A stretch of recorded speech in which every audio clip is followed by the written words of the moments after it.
Hello, old dogs. This is your host and top dog, Bill Manacero. I hope you're having a blessed holiday and are getting ready for an amazing new year. Today's show is a special rebroadcast of one of our most popular episodes. I'm introducing the show under the banner Best of Old Dogs REI Network podcast. Well, enjoy. This episode of the Old Dogs REI Network is brought to you by Mino Studio.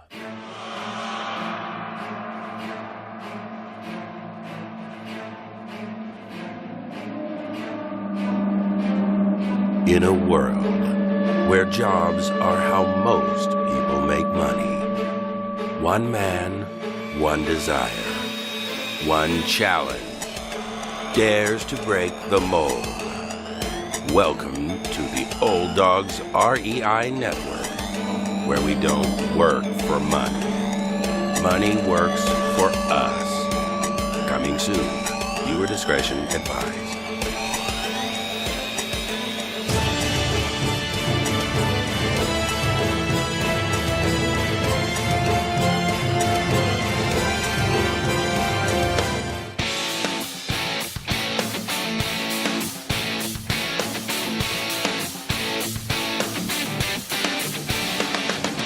Welcome to the Old Dogs REI Network, where cash flow is king. Real estate investing, the means, so you can enjoy your retirement dreams. This is the show where we cut right to the chase.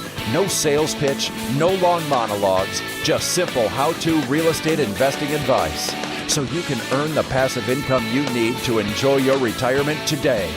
And now, your host and chief old dog, Bill Manacero. Welcome to the Old Dogs REI Network. I'm your host, Bill Manacero, and this is a show where 50-plussers and anyone else who wants to join us get solid, no sales pitch real estate investing advice to help generate real cash flow.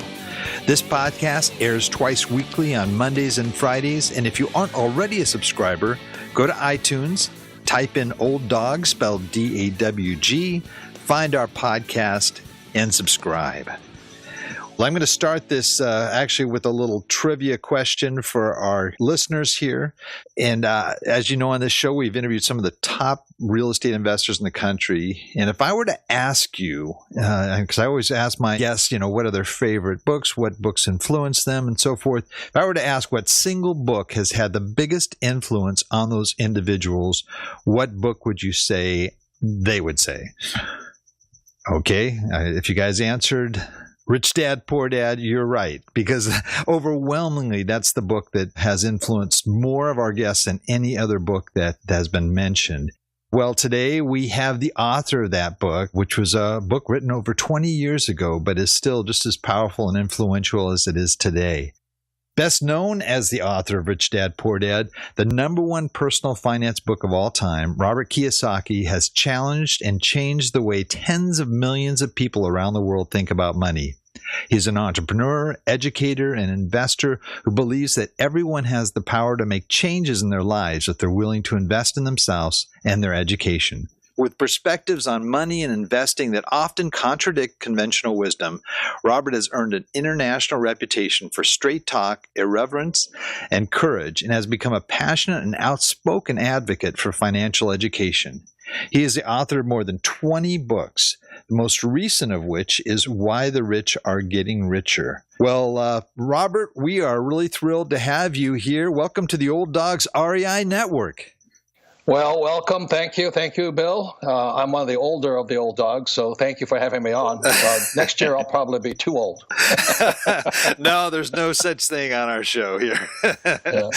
Wow. Well, Robert, it's just a thrill to have you on. As I mentioned in my intro, your book has had such a profound influence. I know me personally as well. I mean, that was the book that really changed the way I thought of things. And it's really funny because I asked the reoccurring question of our guests, what are your favorite business books? What are your favorite real estate books and so forth? And your book just continually comes up. So it's great to have you on.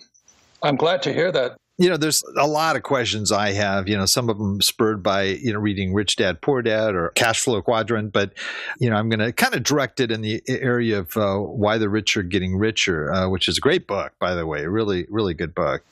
For real estate guys, they love that book. Real estate guys love Why the Rich Are Getting Richer because it's in their strike zone. The stock guys hate it. You know what I mean? Yeah, no, it's true. It's true. If you're one of those pukey people who has a mutual fund and whether you're ETFs and IRAs and 401ks, Why the Rich Are Getting Richer is going to just really fry your gizzards. So I wouldn't read it.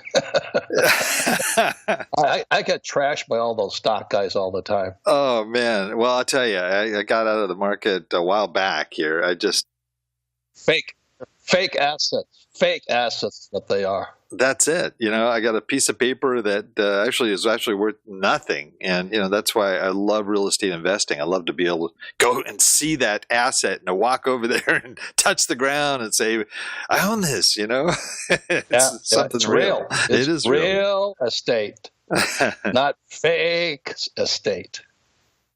So when you set up to write this book, what were you hoping to accomplish? And sort of what new information did you want to convey to your readers? Well, in Why the Rich Are Getting Richer is about what really is financial education. And I always attack those so-called educated academic types, who they got a job, they work hard, they save money, they buy a house and call the house an asset. And then they invest for the long term in a well-diversified portfolio of stocks, bonds, and mutual funds. If you're one of those people, you're stuck in what my cash flow game calls the rat race. And it's almost impossible to get out of the rat race, especially in the next few years, what's coming down the road. If you're saving money and investing in the stock market and trying to get out of debt, you're probably going to get hammered. And I've always been kind of they call the raven. Ravens are birds of prophecy. And I say we're less than a couple of years away from Armageddon right now. So that's why I wrote Why the Rich Are Getting Richer. And for real estate guys, it's kind of a book with a happy ending. But for stock guys, they hate me. I get trash all the time. The common thread that you seem to have in all the books is really just the importance of cash flow. The difference between the poor who don't really have much control of the funds coming out of their pocket and the rich who are looking at ways of taking that cash flow and looking at it in relation to taxes and purchasing items that that really with tax dollars as to acquire assets. So what do you really think is sort of the misconception that most people have regarding cash flow that the rich have already got a handle on? Well, I've been saying this for 20 some odd years, in that financial literacy means understanding the vocabulary and the language of money. So there's six fundamental words that every person should know, and is found in a financial statement. Of income and expense, called the P&L, assets and liabilities, and on the third one, which is found on the cash flow game, is a statement of cash flow. So a rich person can control cash flow. A middle class and poor person has no control over cash flow. And the number one single expense in cash flow is taxes. So as soon as some working person earns, let's say they're $100,000 a year, like 40% is being sucked right off their paycheck through taxes. Then they buy that big house in Escondido, and that cash is sucked out of their pocket as it goes to the banks. And then they put their money in a 401k or an IRA, and that money is sucked right out of their pocket to Wall Street. If that sounds intelligent to you, I'd ask for a refund from the school department. Oh, that's one of the things I love about that game, and my family plays it and enjoys it. We graduated from Monopoly. Is that when I first started playing it, you just pick randomly to find out what your profession is going to be, and I would pick something like teacher or something. I'd get real frustrated. Oh no, my son he got doctor, my daughter she got the lawyer. So I'm thinking I haven't got a chance. But what's really interesting about that game is it's really all about choices. And right. I've won the game as a teacher, as a blue collar worker, just by really making the right decisions regarding what to do with the funds that you have. Correct. See, the problem with the poor and middle class, they focus on the P&L or the income statement. They want more money. They want a high-paying job. They want more commissions. They want all that BS, Yeah. But the rich focus on the balance sheet, which is on the left side, which is the asset column. And so the problem with America today and all over the world is the average person has no real assets in their asset column. And yet it's full of these fake assets called stocks, bonds, mutual funds, and ETFs, paper and savings. And they're about to eat lunch in the next couple of years. And that's why I keep writing and speaking, and I keep getting trashed by Wall Street. Yeah, and that's, a lot of the folks that are our listeners, there were plenty of those folks, unfortunately, that had pensions and other things that disappeared in 2008 to talk about paper having no value. And, looking at real estate there is something that is tangible to them, that they really can hold on to. It's always going to have value. It's always going to have value. Well, if I could say something, real estate can be an asset or a liability, as you know. Yes. And that's why you have to be a real estate professional. For example, I was just in Argentina, and this woman, Spanish woman, very attractive, comes up to me and says, I have a lot of real estate, but I'm losing money. And I said, well, why don't you sell it? She says, the price is so low now. And I said, so you expected the price to go up? She goes, yeah. And I said, she did one of those flip your house type deals. Oh, yeah, right. And I'm going, well, lady, you got to watch out. There's fake money today, which is the U.S. dollar, the yen, and the euro. But there's also fake teachers. And that person who told you to flip a house is only doing it for the commission he gets from the flip. He's going to get, he's no different than a stock trader or an ETF guy. He's going to get on the ins and the outs. And so I said, and then on top of it, Bill, not only is she underwater financially because she's hemorrhaging cash, she hasn't paid taxes on it. So now she has a tax problem. Yes. And she doesn't have income. So she went into the world of real estate as a complete sucker novice. She went to this real estate course on how to flip property, and she said, but I'm too lazy. I don't want to go look for property. The guy, like an old person who rolls up his sleeves, opens his coat and says, I just happen to have some properties here. And she bought a couple of them. Mm-hmm. She got so set up, and that's why I say to people, take a real estate investment course, but don't buy the investments they're trying to sell you. Good advice. Yeah, I live in Southern California, as you know, and I'll pray for you. My poor dad was Stanford, University of Chicago, and Northwestern. But as you know, most academics are poor, so they have to steal. That's the tragedy of our education system. Wow. Yeah, and a question about that too, because it's one of those areas that is sensitive to a lot of folks, but really just looking at the educational system that we have right now, and in the past, there's just that mantra, you go to school, you get an education, you get a job, you save your money, it's just the rote thing that we've all grew up with. But, there's a lot of younger people now that are looking at education differently. And they're saying, unless I'm going to be a professional, like an attorney or a CPA or someone that needs some special training, I don't really know whether it's even necessary to go to college or at least, maybe go to get to some basic education in the areas that I might need, especially if somebody's looking at going into business. How necessary is it to get that MBA? How necessary is it to get a full business degree? So let me say this, Bill. Education is more important than ever before. Unfortunately, the whole entire U.S. and much of the world education system is tied up by teachers' unions. And the reason I know that is I grew up in a teachers' union. My father, poor dad, was head of the teachers' union. Those guys are communists. They don't know it. They're good people. But they don't know, they've never studied the difference between Marx and Adam Smith. They don't know the difference. They really don't. They're good people. And what makes them evil is they think they're doing good. That's it's delusionary.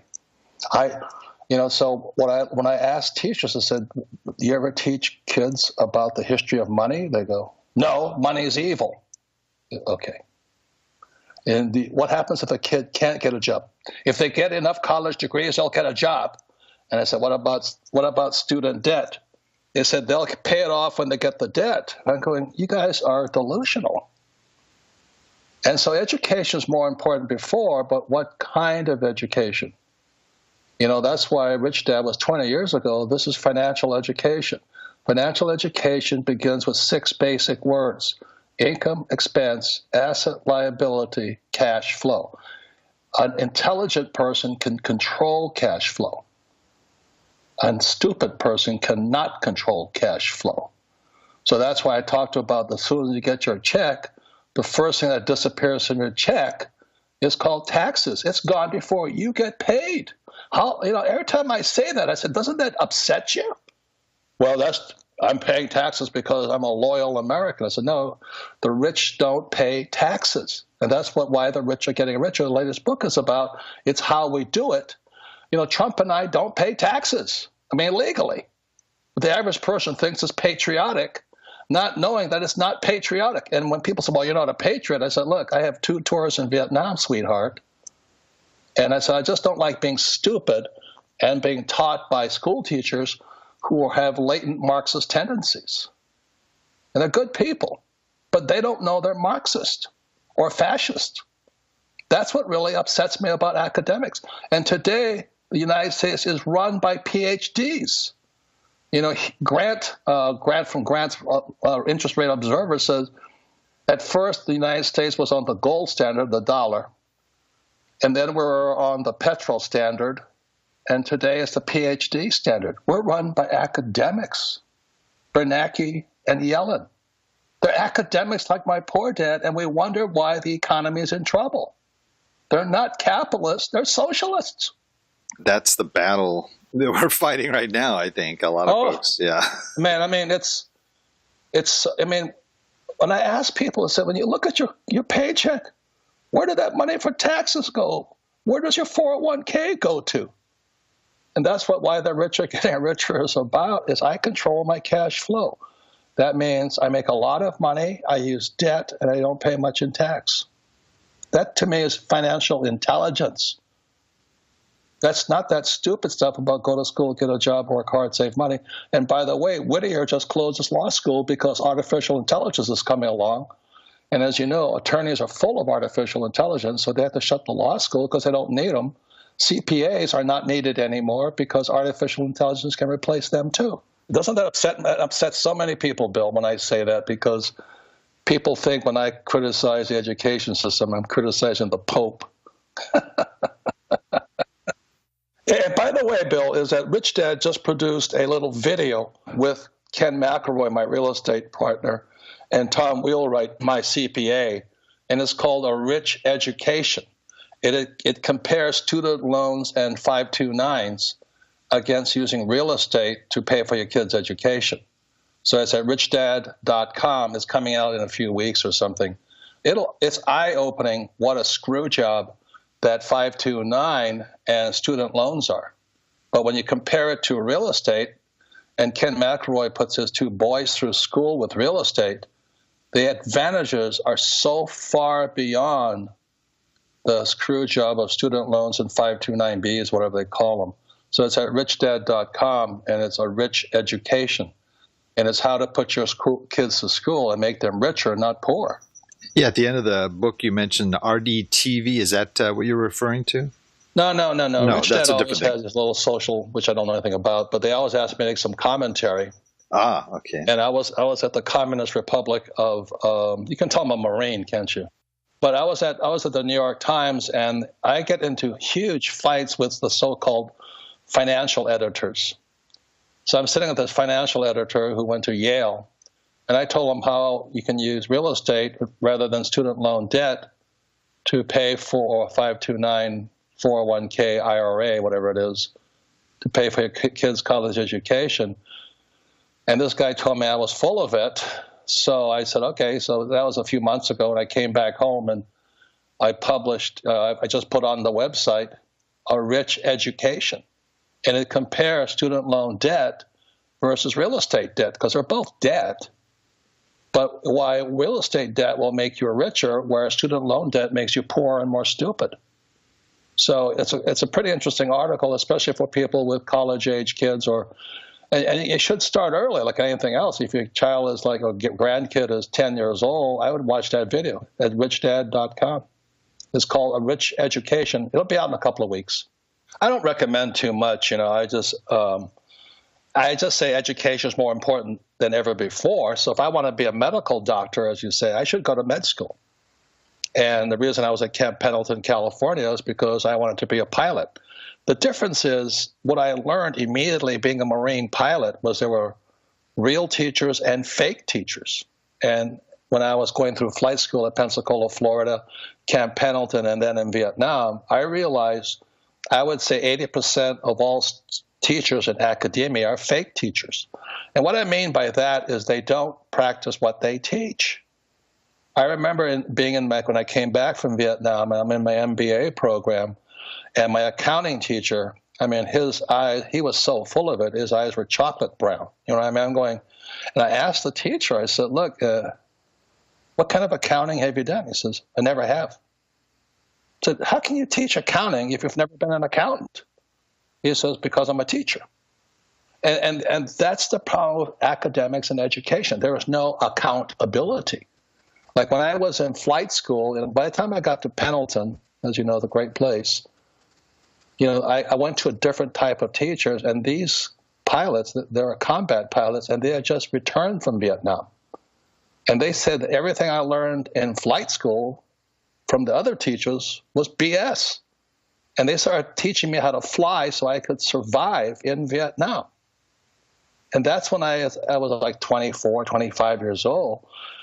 And I cognited about fake teachers and real teachers. So I say to young people, you have the right to interrogate a teacher and ask them, how real is what you teach? Like my accountant was never a teacher. The person teaching me accountancy was never an accountant. He had no real world experience. I already had more experience than he did because of my rich dad. And if you ask most accountants about my rich dad's form of accountancy, which is found in Cash Flow Game and Rich Dad, Poor Dad, they'll say that's not real accounting. I said, yes, but it's entrepreneurial accounting, real accounting. And so, ladies and gentlemen, the greatest crisis in education totally is we have fake teachers and fake assets. Like, why would you buy a REIT? You don't learn nothing from buying a fake real estate asset. You learn more by doing the real thing and buying a little 2-bedroom, 1-bath house in Escondido. I wouldn't do that. But anyway, you can't learn to play golf from a fake teacher or from a book. But that's what we're asking kids to do. This person's a teacher, and this teacher has life and death over you. They can label you smart or stupid. When they're not, they're fake. They're fake. They're fake. They don't do the real thing. So my advisors, we have a new book out, by the way, too. It's called More Important Than Money. These are my advisors. Every day they're doing the real thing. Like Tom Wheelwright, my tax guy, that's all he does is taxes. He doesn't teach tax. He used to teach taxes, but all he does is taxes. Ken McElroy, my real estate guy, is a real estate investor. That's all he does all day long. My attorney is an attorney all day long. They're not fake attorneys. So that's the difference, ladies and gentlemen. You better find out what's real and what's fake. And stocks, bonds, and mutual funds are fake. There's even fake gold. They're called gold ETFs, GLD. I'd buy real gold, Canadian maple leaves, U.S. silver eagles and gold eagles and all that stuff. I would go to real today as quickly as possible. That's my best advice I can give people because everything else is fake. Yeah, and that was really what my next question really was just, the folks that can't afford the high-priced CPA or attorneys and, what kinds of things can people do from a practical standpoint, sort of change their basic habits that would help them to improve their financial status and their investment strategies? Well, if you read the book Rich Dad, Poor Dad, you found out the kiss of death for your intelligence is saying, I can't afford something. Mm-hmm. That makes you a poor people. Poor people always say, I can't afford it or I'm entitled to it. If you don't stop that, you'll never make it. I mean, you may as well pray that Obama becomes Pope. That's what it is. I'm not Republican or Democrat. I want people to know. I just know when somebody's a communist or a capitalist. That's the big difference. So the reason I speak and I say what I do is, CYA, take care of yourself right now. Buy gold, buy real gold. Buy gold eagles or Krugerrands or maple leafs and start protecting yourself immediately, and be careful of taxes, because in California, I promise you, taxes on real estate are going to go through the roof. Wow. I just warn people, Bill. That's all I do. And that's why a lot of times the people don't like what I say. But I really, in good consciousness, cannot say that happy days are coming tomorrow. I'm afraid we're in for one of the biggest financial collapses in history. So go to what's real immediately, which is gold, oil, real estate, good real estate, farmland. Go to what's real and watch out for what's fake. That's paper. Anything that's paper, I would stay away from. And people ask me about, Bitcoin and all that. So I don't know anything about Bitcoin. But you'd better know what it is, too. So study it. I think it's a Ponzi scheme, but a lot of the younger people don't agree with me. So that's good. Study it. I studied gold when I was younger. So that's the difference. Well, since I have you on the phone, I always wanted to ask you these questions. Okay, a couple of real quick ones, okay? And I know you don't give advice, so you may not, I don't know how you'll answer. But you talk about, the different types of assets and how folks have always looked at their home, for example, as an asset, or their car as an asset. But yet you still need a place to live. So, again, here it is. What do you recommend? What do you do? Okay, you're going to buy a home. That's a huge expense. All you can do is maybe deduct the interest on the mortgage payments. What do you do with a car? Do you just rent a home? Do you just lease a car? There's 6 basic words of finance: income, expense, which is a P&L statement, and assets, liabilities, and then statement of cash flow. The cash flow game has that. If something puts money in your pocket, it's an asset. If something takes money from your pocket, it's a liability. So the key words are cash flow. Which way is the cash flow going? So if you have a job, a 401k, you have no control over your cash flow. So for most people, when I say your job's a liability and your 401k is a liability, they kind of look at me cross-eyed because they don't know how to control cash flow. Excuse me. There's any rich and poor's middle classes, can you control cash flow? So when you say to a kid, go to school, get a job, the cash is going to be sucked right out of their pocket. That's really stupid. In my opinion, that's stupid. So the reason I like real estate is I have 6,500 units, none in California or Hawaii or New York. Mm-hmm. And every month, each one of them is putting like $200 or $300 a month in my pocket. Those are assets. I have 4 houses. They're liabilities because they suck money out of my pocket. I have a Rolls Royce and a Ferrari. Those are liabilities because every month they suck money out of my pocket. That's really simply it. Which way is the cash flowing? Which way is the cash flowing? In or out of your pocket? If it's flowing out, it's a liability. So, you have a child, are they an asset or liability? And I tell you, the religious people just go nuts and say, I can't call my kid a liability. I said, well, just look at the cash flow. Hey, and it doesn't stop after they're 18 it's either. Not that hard. It's not that hard. So like, for example, you said you own some houses, so you just accept the fact they're liabilities. Some people would rent, but to me, if I had a choice between renting and buying, I'd still probably buy because at least I'm going to have some equity there, hopefully, if I don't buy in California. But I think you understand the Federal Reserve, okay? That's. Let me just be blunt with you right now. Mm-hmm. Sure. Be really blunt. The purpose of the Federal Reserve is to incentivize you to borrow and to spend. That's its only purpose. So the reason interest rates are so low is so that you'll borrow something under the illusion that, then I can buy a house because the price of the house will go up or the car will go up or whatever go up. So the only purpose of the Fed, in simple terms, again, I'll say it, is to incentivize you to borrow and then to spend. But the trouble is, if without inflation, people will not spend. You see, the price of housing is coming down. So today, 2000, what year are we in? 17. The Fed and the elites who run the system, like Yellen and Bernanke and Soros and those guys, are terrified because asset prices, or what they call assets, are not going up. If deflation continues on, the Fed goes bust. So you're hearing it from me. I'm just warning people right now. The biggest problem with academics is they don't understand the monetary and fiscal system of the United States or the world. So again, I'll say it again. The purpose of the Fed was to incentivize you to borrow and then to spend.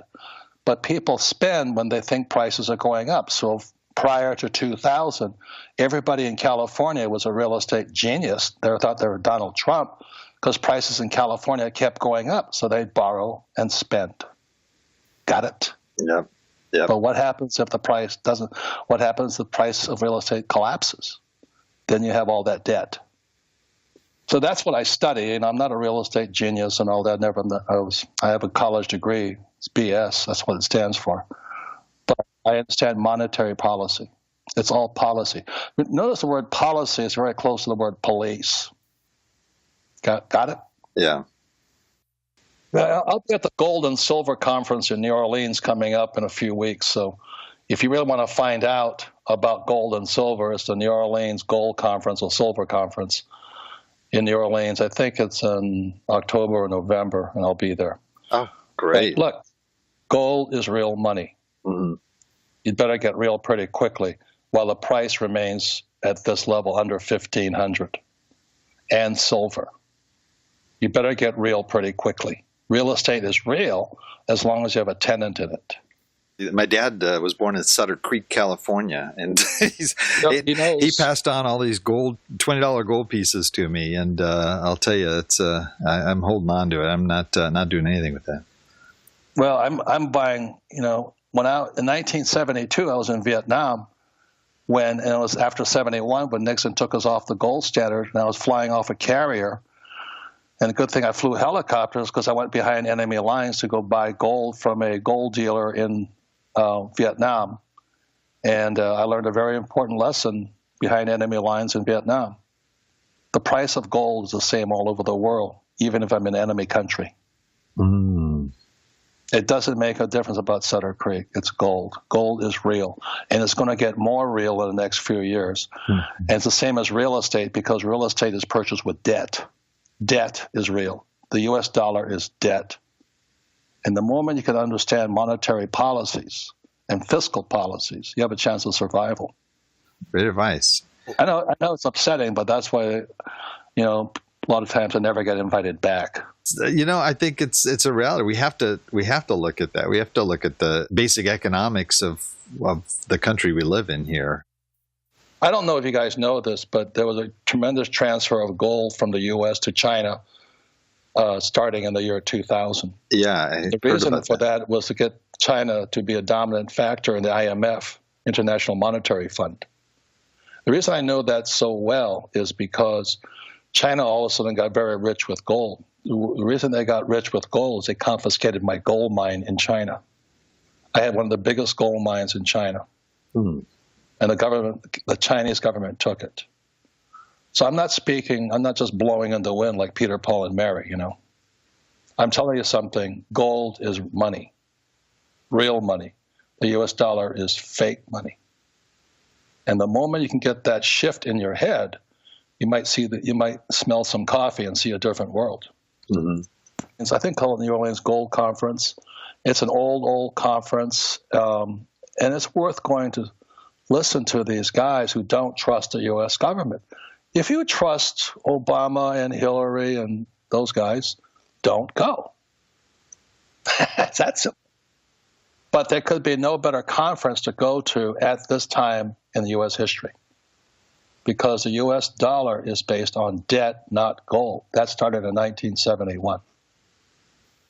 Yeah, I never understood that that move. To me, it made all the sense. Fort Knox meant something back then. Our dollars, our notes, meant something back then because they were backed up by something solid. Yeah, people don't know what different notes and bills are. A note is each dollar is a contract between the Fed and the U.S. Treasury. And they're both corrupt organizations. If you can think of it that way, you'll go to income-generating real estate. I have a friend who owns avocado farms in Panama. He says, I'd rather have an avocado than the U.S. dollar. Please, I'm not kidding. People, I'm doing my best. And then when in Venezuela, which just collapsed, which is the richest oil country in South America, when it went down and Maduro is still there, today the currency of choice, what's real in Venezuela are tampons and toilet paper. So if you understand that our dollar is fake, that's all I'm doing my best to wake people up to. And the trouble with beliefs make us comfortable. Oh, the U.S. dollar, the U.S. government, the Fed will protect us, the Treasury will protect us. No, they can't. The problem is too big. But this is called the off-balance sheet deficit that people can't see. Mm-hmm. They say it's 20 trillion. It's not even that. It's now in the quadrillions. Mm. That's thousands of trillions. A quadrillion is 1,000 trillion. They can print it as fast as they want now. The reason I do interviews, I have nothing to sell, but I am concerned for my fellow human being. I don't care if you're American, Nicaraguan, Canadian. By the way, Canada is in serious trouble, and they're our number one trading partner. Really? Yep. And they have the lowest percentage of gold to GDP ratio of any country, even lower than Japan and England. Our trading partners are weak compared when you analyze our gold to GDP ratios. They're not real. They're based upon socialist communist debt. We're going to pay the poor not to work, and we're going to take care of it with socialized medicine. It's nice in theory, horrible in reality. Well, we definitely have to make some wise decisions today. Life is about cash flow. The average person doesn't even know it's one of the 6 fundamental words of financial literacy: income, expense, asset, liability, cash flow. So an asset is an asset only if it puts money in your pocket.